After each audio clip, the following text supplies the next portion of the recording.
It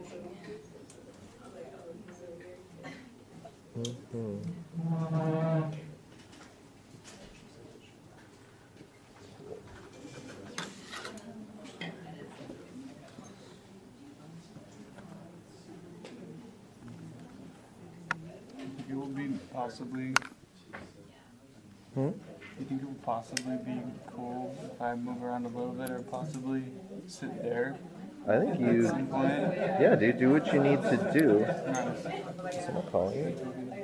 Yeah, I would just bop around. I mean, the stage is a good spot for, that was another spot I thought of putting this, but I think we're good like that. Yeah, I'll definitely not block that. But other than that, I think we're good. Is that? I think we're good. Or I think you maybe, can go wherever you need to go. Yeah. Okay. Okay.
Start.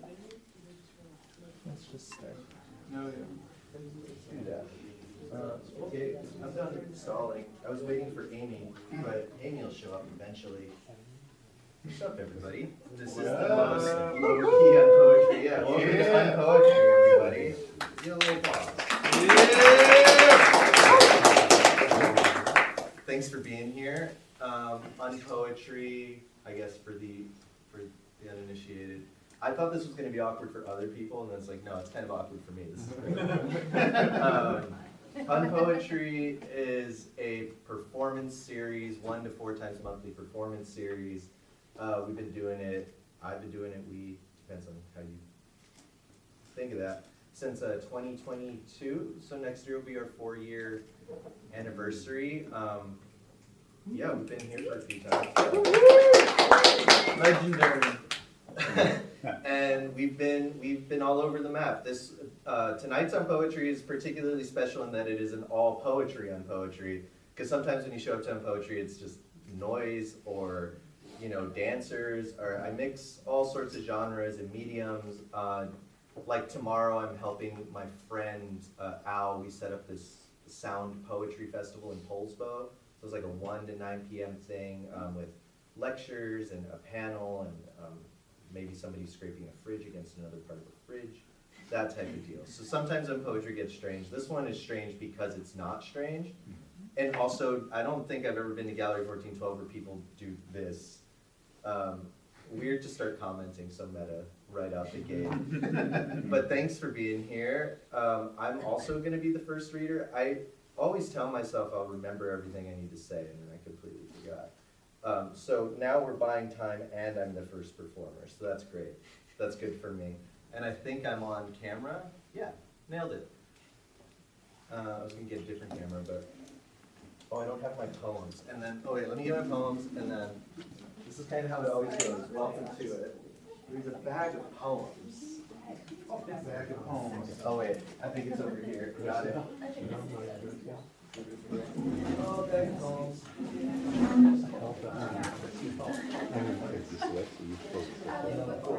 Oh yeah, and also, I've stalled enough. I've remembered what I was going to say.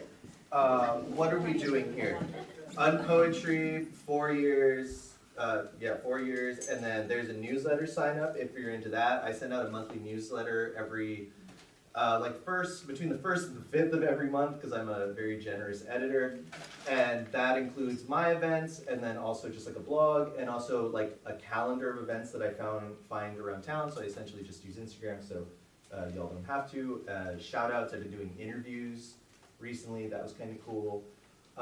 Next month will be the conclusion of the unpoetry residency at Jack Straw. That's going to be on the 7th if you're around. That should be fun. And also next year, have I said this publicly? Maybe. We're going to continue our residency at the Fries. So we have one in March and one in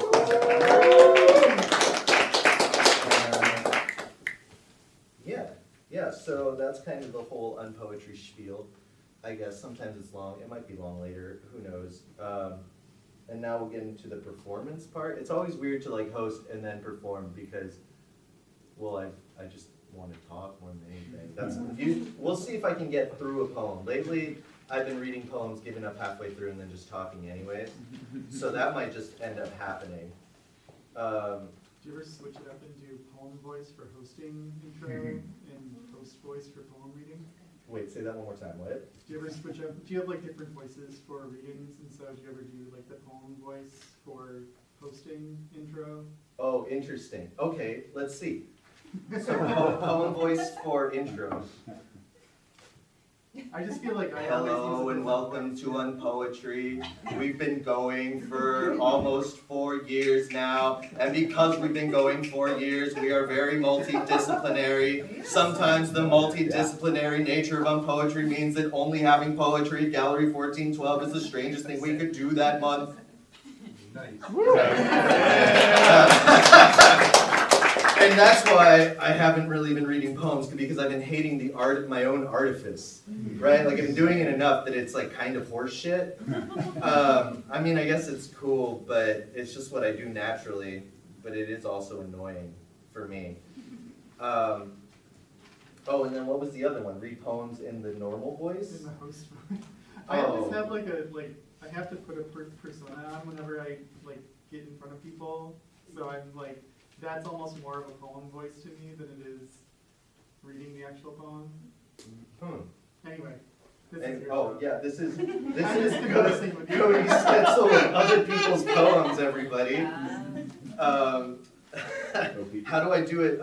I don't think I can read these in a normal voice. 9, we've been separating a little too long. Peloton pavement. I'm waiting. Do I care to show you what I'm dreaming of? A hound snuffs through its zinc dish, a fine serrated host, the breakdown prom between intervals of devastation. See, and then I fall into it again because I get into myself. And also when I lean back, something happens. Yeah. Like you enact poetry, like here. That's what happens in my head. All this chunk is like, I don't know, 2 years old at this point. I made it, sending it to my friend Caleb. Yeah, we can read some poems. That was the thing I was going to do. It's like, I'm going to invite poets, I'm going to be a poet. This is what's going to happen. And now we've entered the interesting poetry territory where I talk so long about the poem that the poem itself becomes meaningless. What do we got? This sucks. This one says, precipice, window fog, grease, bruises you left, age to the color of your eye, such similar densities. Origin, watch you stand at the sink naked in the early morning, late to work. Each space my hands have been in is shorn transition. The interstices crawl, hours and hours. The curvature of your mind says pink petals, gray mush, implications of trudge. I feel the tremor of loss, sans pelt we speak. Our body in gargantua takes us down to making. An analog after close, on the bench eyes shut, dreadfully aware of working. Wipe down counters and machines of use, the collected mugs and plates. Pacific under ceramic clink. Hot water run, protozoa to drain. Stamped knuckles stampede against bus tubs. Oh, thank you. Interesting. A poetry club claps at the end. This is going to be a good one. I can feel it. This one I wrote. My friend Becca Rose Hall has this like creative writing group for kids. Not a creative writing group, it's like a school. I don't know. So like I was supposed to be the visiting poet last week, which was great for me because I didn't have to teach them. I just had to go and be like, this is what a poet looks like. I'm unemployed. And then one sweet little girl was like, what's your dream job? And I was like, I don't know, be an artist. And that's all I had for them in terms of advice. And then I broke this one kid because I like showed him an Instagram video of me playing guitar. I was standing on my guitar while it was making a terrible noise. And then the kid was like, how do I make my guitar do that? And I could hear his parents hating me as I answered. So I was like, you just crank it up, dude. Like 10, lean it against the thing. So I wrote this with the kids. I think it was maybe after, I don't know what I had them do. I brought them all like a bunch of metal bowls. And I was like, for 10 minutes, just whack the fuck out of these bowls. I didn't say fuck. But I was like, we're 10 minutes, we're gonna make a racket. And the kids made such a din. My ears, dude, oh man, that was gnarly. I didn't realize I was gonna be so loud. And I wrote this afterwards. And I drew some things. Sometimes when I write, I just draw not well. It's not like a talent I have. It's more a lack of one. Lenses in motion, say some kind, oh, you're some kind. Oh, I love that. Lenses in motion, say you some kind, oh, you're some kind. I saw y'all in a circle letting loose the sounds we're hearing. Letting loose the sounds we're hearing. Where is Amy? The reading's all gonna be like, where the fuck is Amy? Is that part of the point? Or? What? You're off point now.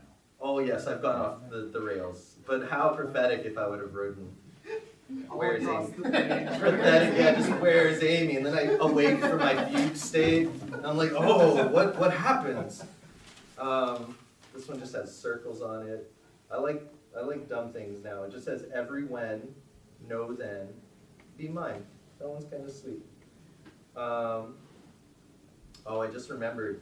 So a new thing from poetry.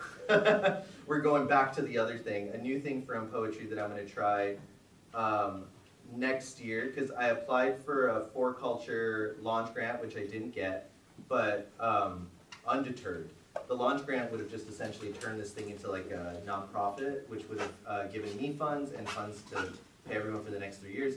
But next year, I think I guess a loose, pretty strong announcement. I'm gonna try and like do like a membership drive for Unpoetry. So the newsletter has like over 400 people on it.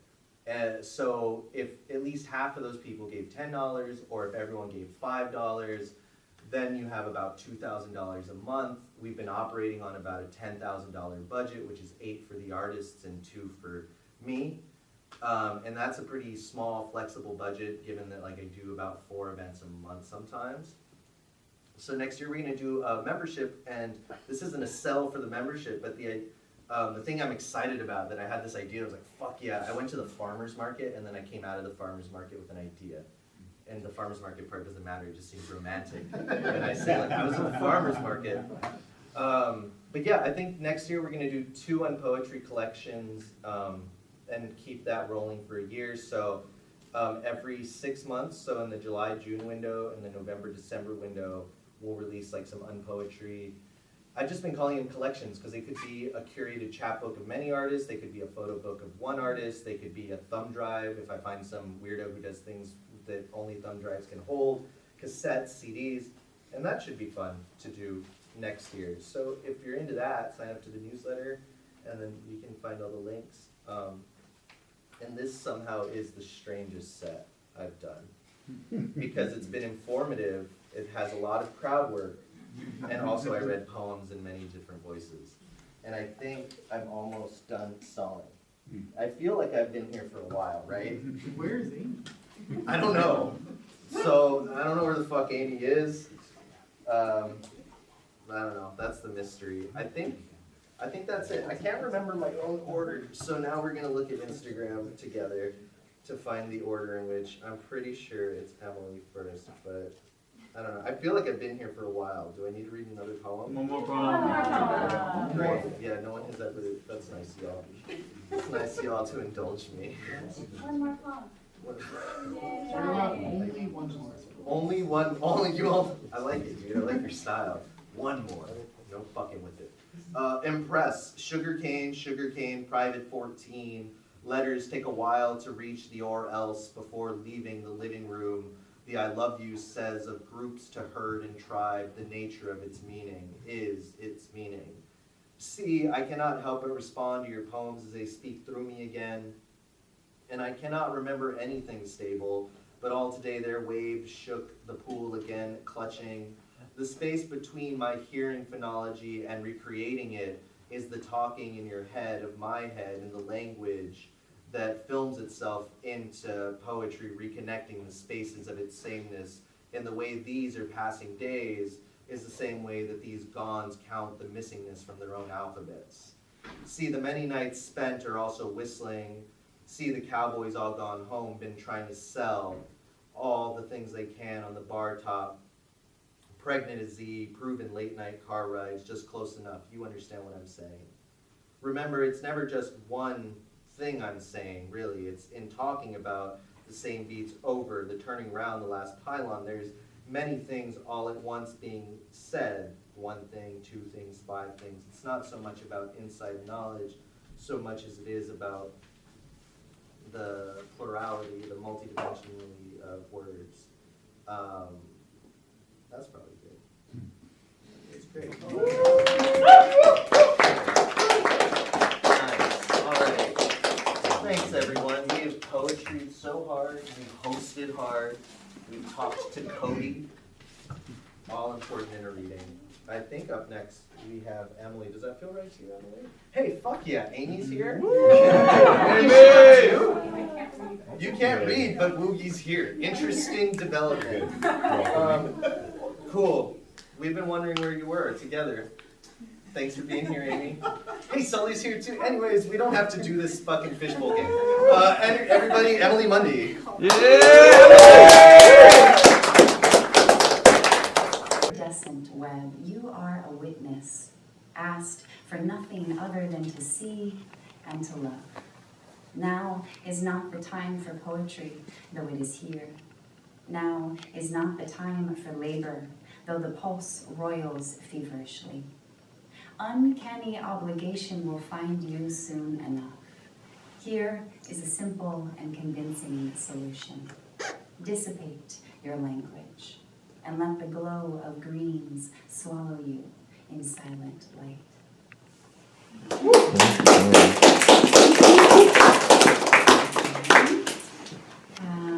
My second piece is not a poem, though I feel like it kind of reads like a little incantation in some ways.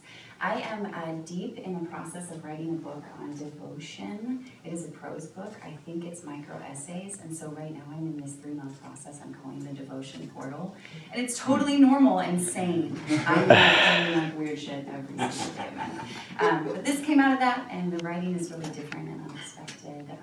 So it's also a book about practice and the poetics of being. So artists here, I think you'll get it. It's called Again. All practice begins here again. The mess of insides brim again. Time to lean against the edge again. To press hard as to learn the level of livable pressure again.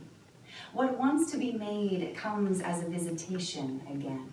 Relentless again, to remake life again. A once far-flung horizon crystallizes into sharpness again. The soul's purpose tugs at the pulse again. None of this can be ignored again. Desire swells to ravenous fervor again. Desire refuses to be suffocated again. Give over again. Let it come through again. Pour hymnals from the hollow place in the heart again. Remember the word open again. Let the round orb of the O fill your mouth again. Become the muse as the muse becomes you again. Lay down an offering again. Bury the new word beneath the tree again. Bury your forehead into the bark again as your jeans soak with wet soil again and the birds go silent in the forest again. Sit in reverence again. Give up on language again. and dance again. Let your hips speak the universal verse of undulation again. Sway until the rhythm is trance again. Into it, the sways and steps again. Go crazy again. Why not again? Walk the misty midnight street again. Listen alone for the invisible again. Be the light unseen by anything but the crooked moon again. Call it in again. Cast it out again. Never again, and from now on again, and release control again, and humble acceptance again. Crumple to knees and cry at the altar again. Thank you for today again. Point of no return again. Pinprick of hope again. Squint and move toward it again. Please show me again. Layer the rituals again. Permission to write again. Resolved again. Released to the throne of mystery again. The practice begins here. Again.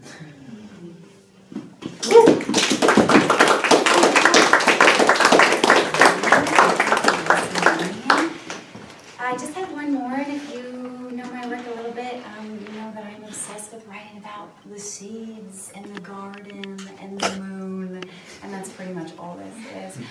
But to me, this feels important because I've really wanted to get this one poem about this one seed. So it's my attempt, and it's called The Seed. It was spring on earth as I floated upon the wind, searching for the body I would land in. There was a warm hollow made for me, not unlike the dirt, and I fixed myself there for rooting. The sun stretched succinctly into shorter nights as quick bursts of cherry blossoms freckled the flirty shoulders of dusk. We went walking, me and the body, hands of body brushing the plush cheeks of new leaves, chest of body mirroring the broad bark bellies of pine trees. And while I knew I had found the right body for safekeeping, as together we were, the prayer and the one who speaks it, I could not fully know the stroke of the wind as a closed thing. I needed the mysterious touch that would conjure me open. And for a long time it was like this, a simple wash of days. Time kept wafting as a bird's wing, time slipping over us in a silent flight, our eyes tilting toward the moon's eyes, until into the body billowed an aching that shocked me like a saltwater plunge, an aching that tightened the muscles around my dormant shape. But I kept watching the oscillating expressions of the moon, studying the contours in reverence while the body slept solitary and restless. Until one day, in the wash, without warning, the knees of body bent willingly, and out came heaves of salt, carried by an orb of light, passing through me like a great sun, all edges of me illuminated, rocked and rocked in the heaving, bathed in light and beaming. The seam of me split open to the hidden song, and I was filled with invisible ringing. A barrier now broken to the belly's sun. I was not sent here to spell the body into numbness. Rather, to wait for the promise of spring, however distant. Though it is cold where I have landed, though the rain some days pours endlessly, though only the wind has touched me, there is a light inside my opening, still spilling. Devoted, this discussion's fully loaded. I'm destroying social stigmas, pointless roadblocks, I expose them. Yet the spotlight's far from talent, since pop culture won't approach it. Some get published without merit, so their outcomes lack the focus.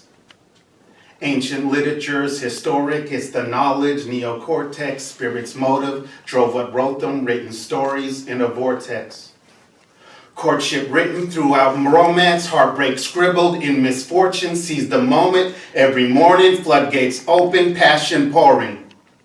No more comfort zones I forfeit, but the public doesn't notice. Inner struggles bluntly spoken during performance feel my torment. Subtle nuance I've ignited, it provokes me in hypnosis. I can't force it, I just have it. That's my magic, far from bullshit. Mastered authors made immortal off personas born heroic. Some feel worried, they ignore it. I explore it, it's euphoric, metamorphic, I adore it. My own limits rendered foreign. The conjecture of a world that's both my lover and opponent. See, everything is everything and everything's the path I build. The lonely one writes boundless text with grammar's paragraphs compelled. I am not dramatic, though erratic and impractical. Seattle's act is atmosphere, irrational, a battlefield. Emptiness and packed up guilt, ashes cast come back from hell. Echoes from my past I hear, the things that I outran appear. Shadows in my shattered mirror, primal fear imagined real. I taught myself to count and spell to tell existence how I feel. See, the universe was endless once, but now the stars exist in us. Collapsed black holes that bend and crush, the burning fuel where engines thrust. Single outcomes still occur, ecstasy begins its rush. Linguistics so descriptive with adjectives in conjunction of every verb the pronoun does. Every word pens ink because my silver tongue is infinite. My lyrics paint the prism's brush. I am where forever lives. The thoughts within are gifts I trust. My DNA's indigenous, but I am just a speck of dust. I won't escape my flames of smoke, my chains unbroke, the games that joke, the shade that cloaks, the blades that poke. Yet writers showed me ways to cope. Our past is what our future brought, the voice that holds the stage afloat. A poet shows the page they wrote, the soul who turns its rage to hope. This is where our love combines the grit we've grown, that faith has known. This is where we gather strength to think in ways we make our own, writing things down to make a poem. All those fights we faced alone. Then we share our love and pain, the friendships that were taken home. Endless stanzas disappearing, years behind the dictionary. Stories full of obstacles with narratives that fill what's empty. Wide awake, my dreams occurring, concepts of a visionary. The repertoire I'm engineering, even if I'm never ready. Poets who can fade away, we often don't remember any. Life's this risk of being buried, left with no obituary. To see death is scary, to me is unnecessary. I'll be legendary when I reach that cemetery. That's the first poem.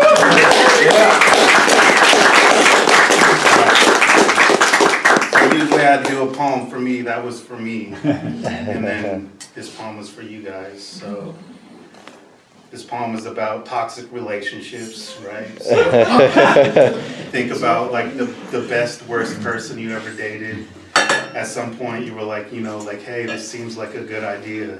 And then you come up with a poem called The Dance We Chase. Through the title sequence, I'll paint a world that's gray and dull. Everything's erased and gone, and names feel so replaceable. See, I could interchange my own building, still vacant, closed. Rain and fog remain exposed, vapor dissipating cold. I met a woman, friend and foe, a Romeo scenario, Shakespearean delirium, portrayed her role, she made me fall. I was hooked on alcohol and she lived for material. Our chance was extremely low, neither one dependable. Her anchored rope won't let me go. She pursued to take control. Two delusions, same ideas. Processes impractical. We were born two crazy fools. Two brains not sane at all. Two hearts fake facades. And look at all the pain that caused. Here she goes, not all there, yet everywhere I felt her pull. Her whispers brush my inner ear. And hunger yearns in stereo. There's venom in her compliments. Sugar rife with grains of salt. Affection was a game for her. She'd kill us both to claim my soul. A serial killer's grace and charm. The way a wolf keeps anger calm. Detonation blew my mind. Smooth nectar from her cherry bomb. Embers swarmed, moved like smoke. Slithered to a flame cigar. Your ashes scraped my arms. Your kisses gave me scars. Our love not prioritized. The way you trapped our social lives. Nuanced, psychoanalyzed, and severed any closer ties. I'm horrified. You're fortified. I'm mortified. Demoralized. The times we left around sunrise and we never apologized. It's everything we fantasized. Sin across your almond eyes. I watched your lipstick gloss disguise. Conceitedness so glorified. Bubblegum deodorized. Aromas of your potent lies. Desires taste vanilla skies. Wicked love personified. And there's no contingencies to save me from mistakes I fix. A tightrope hanging ripped. Swaying with no safety net. A broken roller coaster blows a motor. Ricochets the wreck. The same event replays effects. But that's just damn relationships. See, I love the ride, but I hate the journey. Immaturely, I confront your flirting. I tell you, go to hell, and you turn it to something dirty. You think it's funny smirking? I'll admit that's somewhat working. But if I turn the tables, then you'd become another person. Different theories, judge and jury, drunken bully. What's the worry? In the blame game, it's so certain we'll act up overtly. It's sexy in your sudden fury. Save the water once you burn me. But why won't you love me the way you love to hurt me? And you're teasing every bit of me. You victimize my dignity. Villain's arc developing. Reveal your dark identity. I'm held by your ability. The pleasure when you're killing me. You hit me where my weakness lives and bleed my insecurities. Mirages in the waves appear while smiles hide the angry tears. I built the courage to leave, yet I'm afraid I'm here. You embrace my fear and you taste it while you face the mirror. Bare naked in my favorite chair with a case of beer. The Big Bang's deja vu, the fourth dimension goes forever. Reality is a storm endeavor that flows with pressure, colder weather. I'm self-absorbed bipolar vector. The northwest sector's broken measure, cut to pieces, whole vendettas, dystopias and golden eras. Then you find me in a different life and we count the times we're old together. We can never let this go, so why do we still show displeasure? Souls possessed, behold the devil. She blows a kiss at shoulder level. All I know is you're the worst, but maybe there's just no one better. We're playing cat and mouse, attack and strike. The anvil drops, Tom and Jerry parodies, and surely if we haven't fought, your theories string me along. You propagate this paradox, your gravity of chains and spikes. Planets caught, will trapped and locked.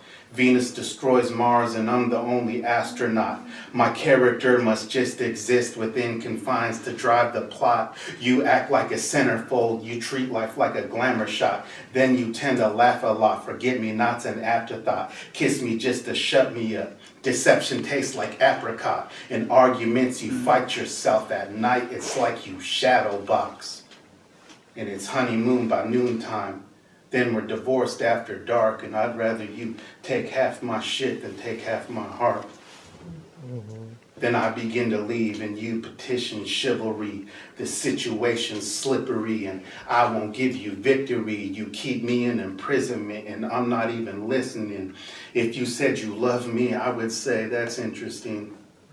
Tricks in your artillery, you feed me inconsistency. Toxic electricity, you sweet talk your delivery. Let's go back in time, let's erase our history. Use a fake name, girl, lie and be a mystery. Hit rock bottom effortlessly from waterfall to riverbed. My lame attempts at being clever, that's the dumbest shit I ever said. I hesitate, I'm second best, and if you're always steps ahead, then you know that I don't love you. Deep down I never did, like you really give a shit. We repeat this infinite, then we think it's intimate and act like it's legitimate. I stopped loving you, or maybe I didn't quit. I love thorns and petals. I'm such an idiot. Thank you.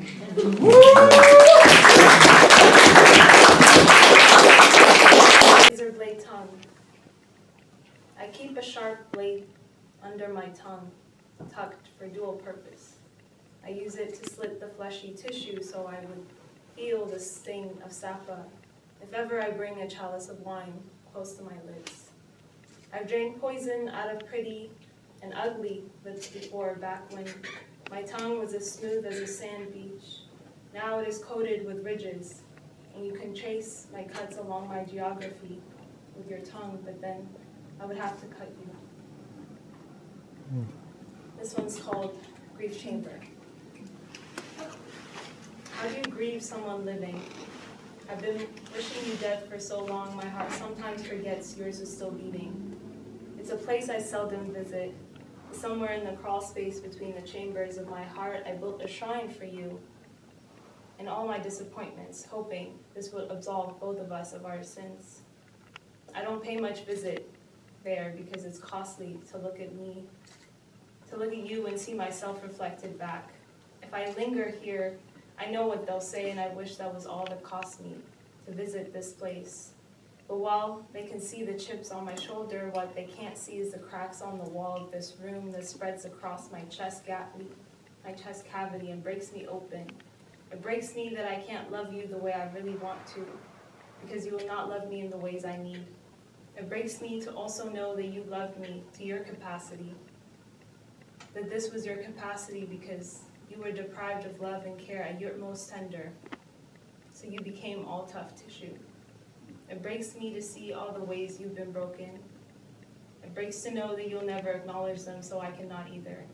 It breaks me to imagine that somewhere in the chambers of your heart, there's a room full of shrines that you built out of your disappointments, that you cannot bring yourself to visit.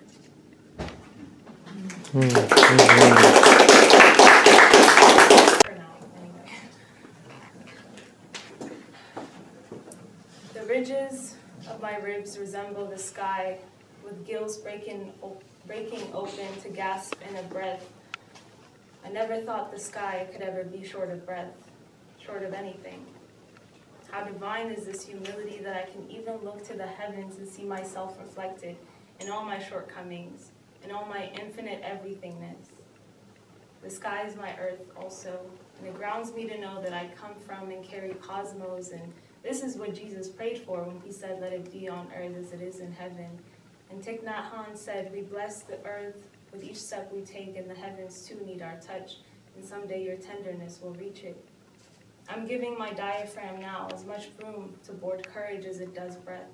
I'm giving my belly as much womb to birth, as much womb to birth from desire as is my birthright. To write myself in, as Octavia Butler said, to raise myself to such stature that even God would ask me my desire before writing my fate. Delusional or daring, I may be a fool among men, but boldness has won me favors amongst gods.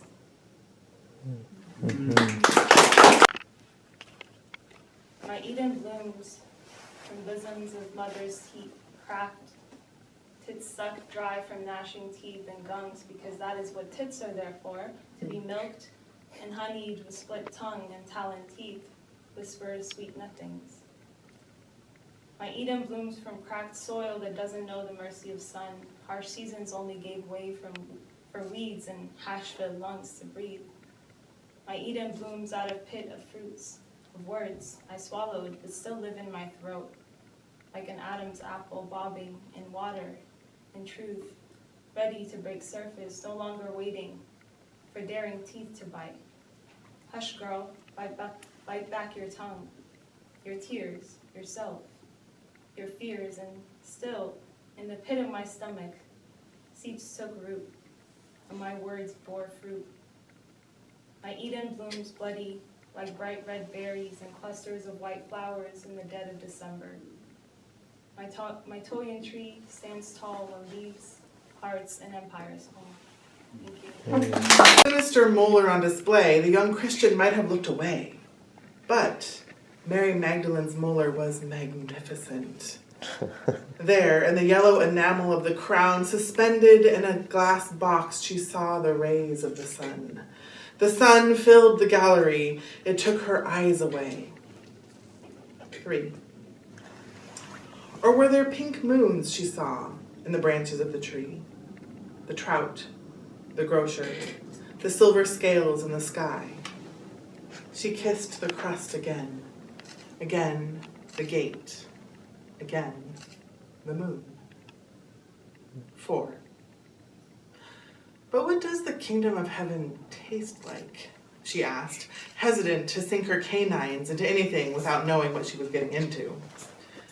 It tastes like apricots under a full moon and copper sitting in the sun. After you mash it with those golden crowns atop your holy molars, it tastes like kissing firmament with your eyes closed. Once you swallow the kingdom of heaven, the flavor of holding hands in a museum lingers on the palate. 5. There's a taxonomy of moons, numbing in its banality, but there's no celestiality without bureaucracy, so display your moons in the following fashion. Hang all moons in pairs, so they resemble the curved cups of a demi-bra. Keep each moon on a tiny rack to prevent tangling. Order the moons by size like lingerie, starting with A, the first sliver of silver, and ending with double D, the full-breasted moon at midnight. 6. And then, one day, she found the firmament in a padded bra. It was one of those delicate bird-like days that arrive at the end of summer. She was cold and dreaming of God, whose long, lithe figure sprawled across her bed. God, she said, what happened to your demi-cup? God swallowed hard. In the dream, they had been eating apricots. 7. Is there a moon in the mitochondrion? There are 3 moons in the mitochondrion, each orbiting a malevolent molar. What do these moons do? They fight for gravitational pull, for control of the molar's tides. They fight, and then they sleep, naked, forever. Not even a pajama coat will do? No. 8. A pale, golden liquid soap, slightly aerated, is best for washing God's pajamas. He's an odd character, efficient, sybaritic, with an emptiness of head and eyes like tumbling chips of colored glass and a kaleidoscope. Always snacking in bed. Today, in the hallowed hamper, I found a pajama coat which almost came down to the knees. It was sticky with apricot juice and crumbs of the kingdom of heaven. 9. The Book of Apricots, chapter 27, verse 16. And when God saw the kingdom of molars bathed in visceral impression of celestial light, he said, "It is good." He called upon us to end the buffing of our shame and nap naked and resplendent under a primordial sun. He called upon the moons to bathe in grace and give up all that gravity.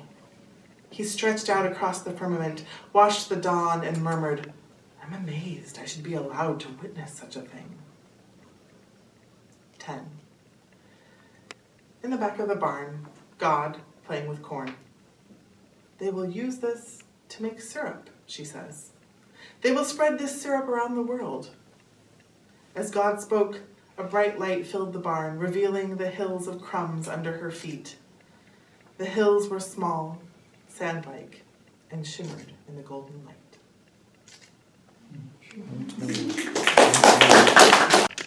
How do you know you were sweating? It's a habit. Tell me about the river. The river? You found a bottle of beer in the river? I found self-doubt, too. Cherries. Were the cherries soothing? No. 2. Glowing cherries and the brunt of milk-like water poured over hot cheeks. Again, cherries glowing from the murky beer and the habit-forming heat of indulging in a mingling again. Searing cherries matter when they're contrived. Again, a bowl of nicotine and cherries on offer at the dollar store. Will you buy them? Again? 3.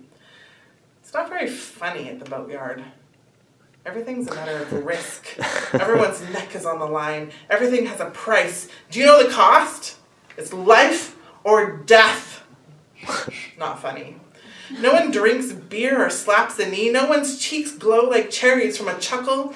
All I see is damaged boats and owners in denial. They've tossed their smiles into the river, cast their laughs into the sea. I can't fix it for them. 4. From a boat repairman's report. When I told the boat owner that I could not repair his boat, that the cherries in the river had burned a hole in his hull, that the hole in his hull could not be filled, he retrieved a box of cherries from the river and proceeded to throw them at me one at a time. This is not the first time a boat owner has thrown cherries at me.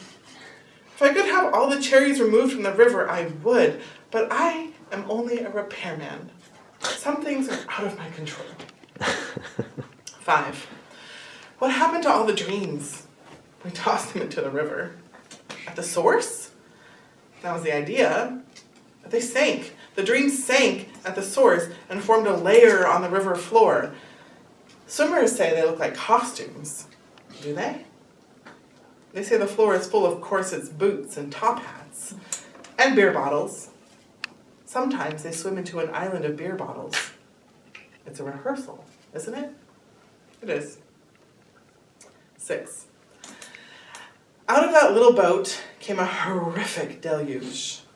It took years of rehearsing, of letting personalities alter from repairman to cherry chucker to drag queen to captain to something new, reformed from the muck and glitter of self-doubt.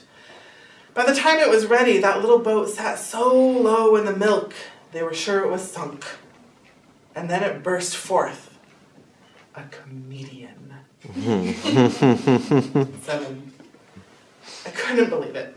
The chickens were clucking again. If you keep clucking, I said to the chickens, I'll throw you in the river. That's pretty stupid, said one of the chickens. We're chickens. And the river is only a word. It's a good word, though, I said, roomy and low on eggs. At that, the chickens stopped clucking, and I was able to write my sketch for the Melbourne Comedy Festival. 8. When we dredged the river, we found inner dialogue in every bottle. While we weren't looking, the comedian drained them one by one. Have you ever taken a word, any word, and repeated it until it doesn't mean anything anymore? That's what the comedian's set list sounds like now. Conceptual gibberish.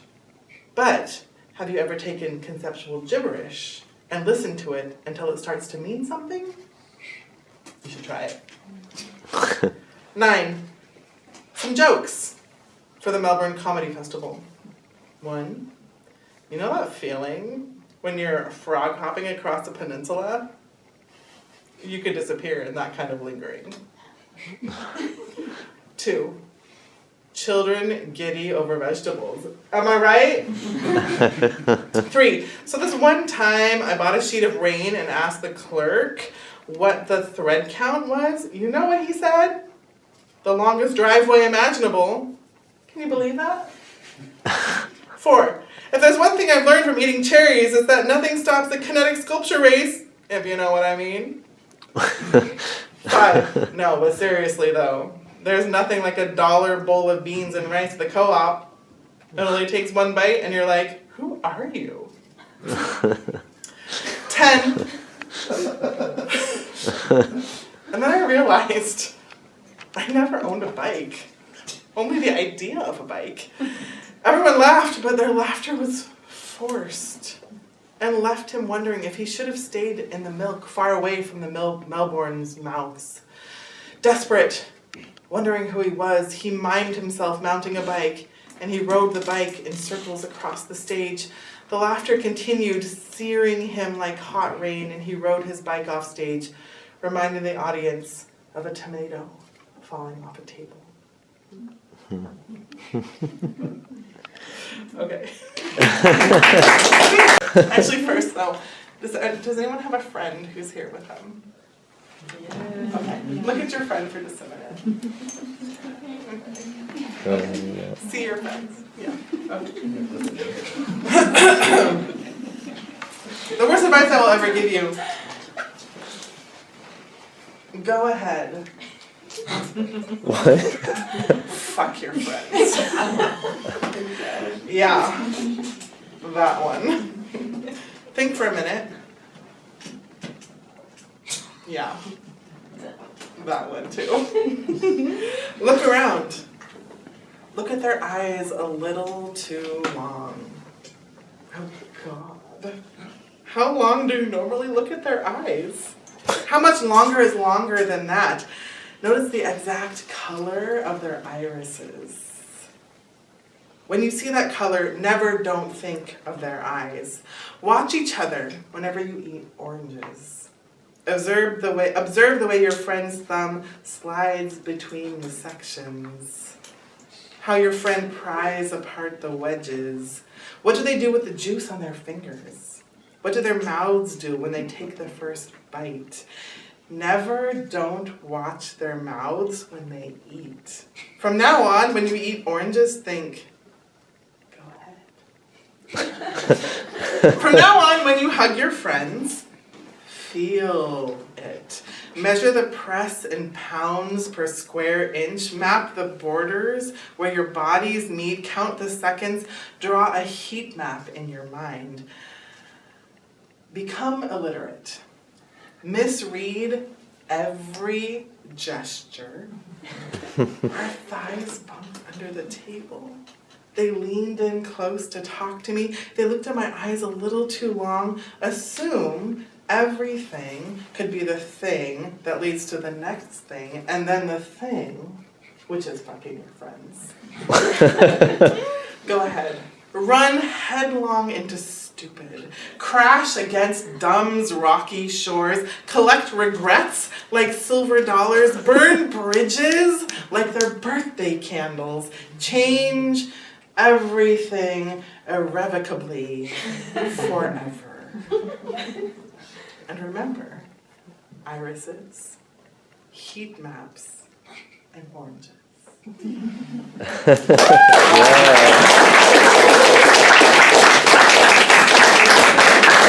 All right.